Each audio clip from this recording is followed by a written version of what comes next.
এটি একটি অন্য পদ্ধতিতে পিটুনিয়া গাছ রোপণ করেছি। এই দুটি আমার গাড়ির স্কুটির টায়ার।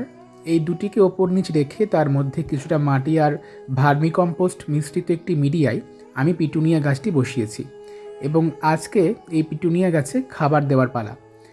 চারিদিকে হালকা করে খুঁড়ে নিয়েছি এবং এর মধ্যেই আমি খাবার দেব। খাবার হিসেবে আমি একটি বিশেষ খাবার এটা তৈরি করেছি। কিভাবে তৈরি করেছি একটু বলে নিই।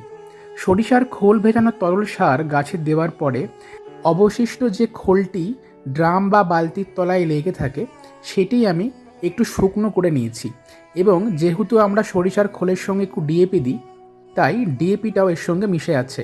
তবুও কয়েকটি ডিএপির দানা আমি এই পিটুনিয়া গাছে দিচ্ছি।